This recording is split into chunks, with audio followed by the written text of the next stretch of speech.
আসসালামু আলাইকুম everyone, welcome back to my channel. আশা করি আপনারা সকল ভালো আছেন। আজকে আমি আপনাদের সামনে নিয়ে আইছি একটা রিকোয়েস্টের রেসিপি, লতা দিয়া ইলিশ মাছের বুনার রেসিপি। আশা করি আপনারাও ভালো পাইবা। এই তরকারিটা রান্না লাগি কেন আমি ইলিশ মাছের 4 পিস মাছ নিছি। আপনারা চাইলে আর একটু বলাইও দিতে পারবা। তবে ইলিশ মাছ আমার ঘরে রান্না করা হইলে আমি খালি একলেও খাই, এটা লাগে আমার লাগে কেন 4 পিস মাছ এনাফ আছে। তো আপনারা চাইলে আস্তা মাছটিও রাঁধতে পারবা বা জেলা আপনারা বালা পাই নলেও রাঁধবা। তো এখানে আমি 1 প্যাকেট ফ্রোজেন লতা নিছি। লতারে ওলা আমি পানির মাঝে পয়লা ভিজাইয়া দইয়া ধুলিয়া এখন লতাখানির ধরে আমি একটু বয়েল করবো। আর এখানে ইলিশ মাছরে আমি সামান্য হলুদ, মরিচ আর লবণ দিয়ে 1 চিমটি পরিমাণ সবটা দিয়ে আমি একটু মাখাইয়া রাখছিলাম। এখন আমি ইলিশ মাছ কুচিন ধরেও সামান্য একটু বাজিয়া তুলে নিলাম। এখন আমি ইলিশ মাছ কোন ধরে আবার উল্টাইয়া দিলাম। একবার ওলা উল্টাইয়া দিলে ওই যাব। আমি মাছ কোন ধরে বেশি বাঁচতাম না, সামান্য একটু বাজিয়া বাদে তুলিয়া রাখি দেবো। আর আরও কুকারে দিয়ে আমার লতা যে দেখাইছিলাম, লতাও আমি বয়েল করাত বয়াইছি। তো এখন লাগের আমার মাছ ভাজা হয়ে গেছে, মাছগুলো আমি তুলিয়া রাখি দেবো এক সাইডে দিয়ে। এখন আমি আর একটা হান্ডির মাঝে যে ইলিশ মাছ ভাজিছিলাম তেল গুছিন ধরে একটু নিজে দিলাম। দিয়ে আমি এখন তেলের মাঝে পেঁয়াজ দিমু, রসুন দিমু। তো এখানেও আমি রসুন দিলাম 1/4 কাপ আর পেঁয়াজ দিলাম এখানেও আমি 1/2 কাপ। পেঁয়াজ রসুন দিয়া একটু ভাজা ভাজা হইয়া হারলে বাদে আমি দিলাম লবণ। সরি, এখানেও আমার লবণ দেওয়া স্ক্রিপ্টটা ডিলিট হয়ে গেছে। তো আমি লবণ দিয়া গুড়িয়া রাখছিলাম 1-2 মিনিটের মতো।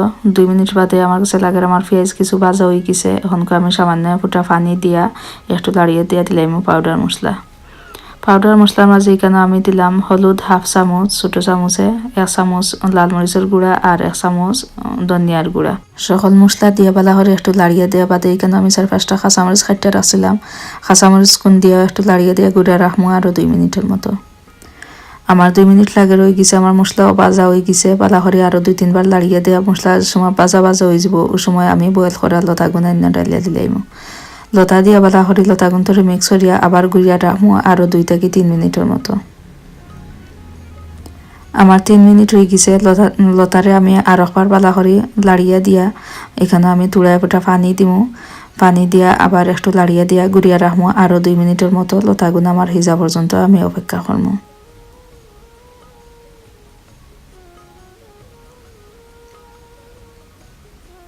এখন লাগের আমার লতা প্রায় হিজি গেছে। আমি এখন মাছ দিলাইরাম। মাছ দিয়া মাছ কোন ধরে আগলস করি লতার মাঝে মাঝে হারাইয়া দিয়া আমি গুড়িয়া রাখবো আরও 2 মিনিটের মতো, যাতে করি মাছের ফ্লেভার লতার মাঝে হামায় বালা করে আর লতার ফ্লেভারও মাছের মাঝে হামায় বালা করে। ওটা লাগিয়ে আমি ওলা একটু লাড়িয়া দিয়া গুড়িয়া রাখবো আরও 3 থেকে 4 মিনিটের মতো স্লো গ্যাসও দিয়া। তো আমার 4 মিনিট লাগে রয়ে গেছে। আমি এখন লতার মাঝে শিরা দিলাম। আমি দিলাম আমার আন্দাজ মতো, আপনারা দিকে দিবা আপনারা জেলা বালা পাইন। এখন আমি গুড়িয়া রাখি দিমু 5 থেকে 6 মিনিটের মতো। আর এই সময় আমার চুলার আগুন থাকবো ফুল।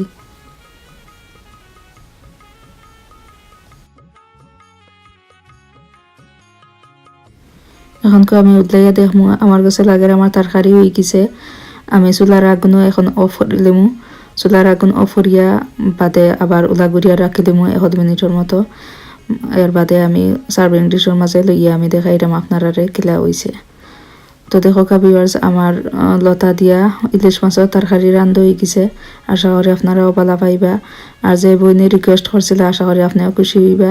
আমার অনেক ভিউয়ার্স সকল আছেন, আমারে অনেক রিকোয়েস্ট করেন অনেক রেসিপি লাগি।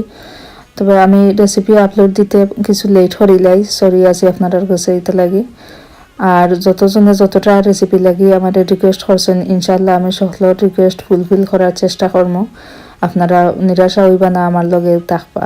আমার আজকের ভিডিওটা আপনার কাছে ক্লিয়ার লাগলো আমারে কমেন্ট করিয়া জানাইবা। যদি ভালো পাইয়া থাকেন তবে like, comment, share and subscribe করার অনুরোধ রাখিয়া আজকের মতো বিদায় নিলাম।